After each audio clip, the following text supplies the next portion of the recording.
The call didn't even last 20 seconds. You've got 20 days to find your daughter a new home. We're expecting a real child now. Click. No hesitation. No stumble. Just cold, calculated cruelty wrapped in that irritating, condescending tone I'd always despised. He ended the call like I was a telemarketer, not the man whose child he just kicked out. I sat motionless for 5 minutes, trying to absorb it. Then I picked the phone back up. "Paul," I said calmly to my attorney, "remember the clause we buried in the custody agreement? It's time to use it." Miranda and I met when we were both 24. I was broke and just out of the academy, with nothing but a uniform and a shaky apartment.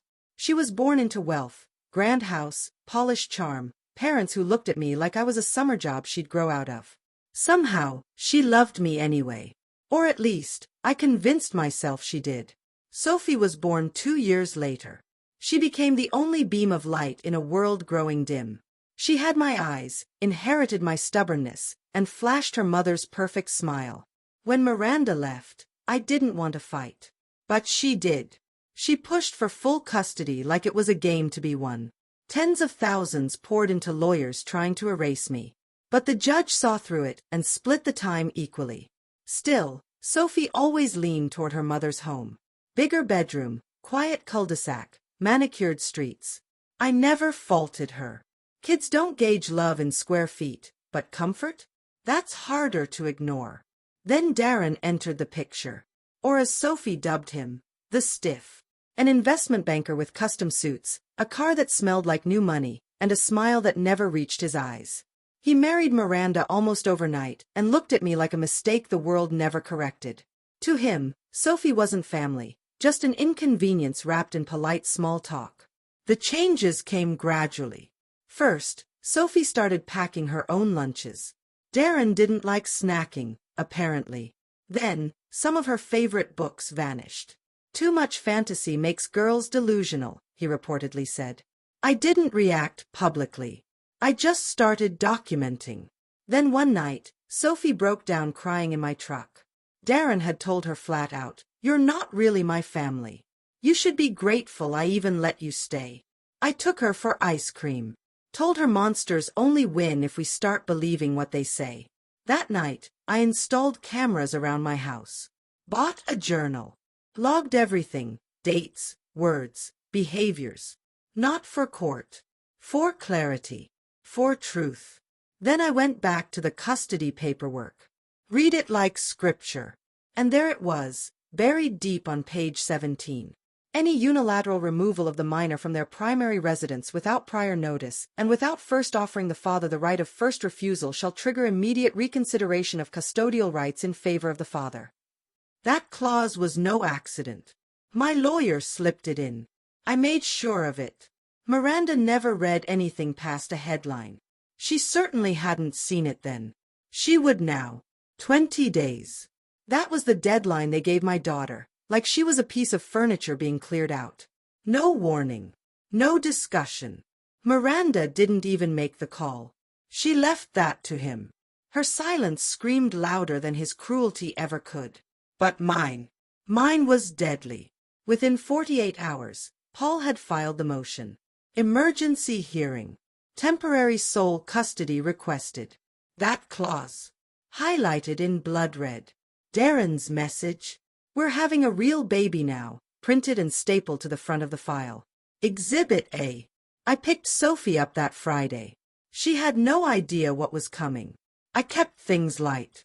Smiled like it was just another weekend. Made pancakes, let her sleep in, took her to the bookstore.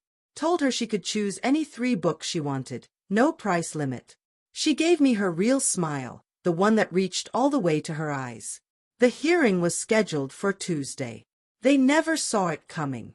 Miranda entered the courtroom with Darren's arm wrapped around her like he was a designer accessory. She still looked as flawless as ever. But behind her eyes? Something hollow. Maybe she sensed it. Maybe she didn't. Paul handled most of the argument, referencing clauses, emotional well-being, patterns of behavior. Then I stood.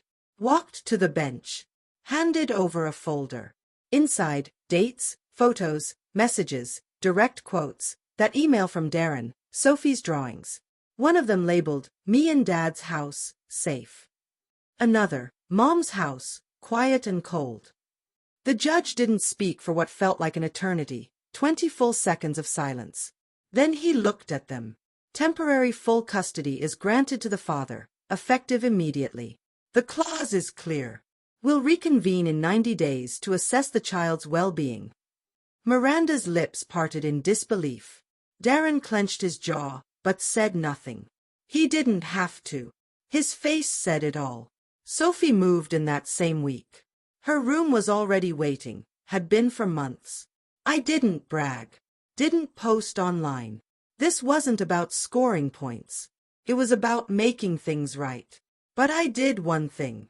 A few days after the ruling, I mailed Darren a small package. Inside was a baby rattle, still sealed in plastic, and a note. Make sure your real child never learns how to read. One day they might figure out exactly what kind of man raised them. Miranda tried to call once. I let it ring. Then I blocked the number. She made her choice. And choices carry weight. That night, Sophie asked if she could redo her room. I said of course. She painted the walls a soft green. Hung glow-in-the-dark stars above her bed. Stacked her shelves full of books. She reads late now, laughs more, eats better. She's safe. I don't need gratitude. I don't need apologies. Just the soft sound of her breathing from down the hallway. That's enough. They taught us in the academy, don't move until your case is airtight. Turns out, that's good advice for life, too. Because the best revenge isn't loud. It's forever.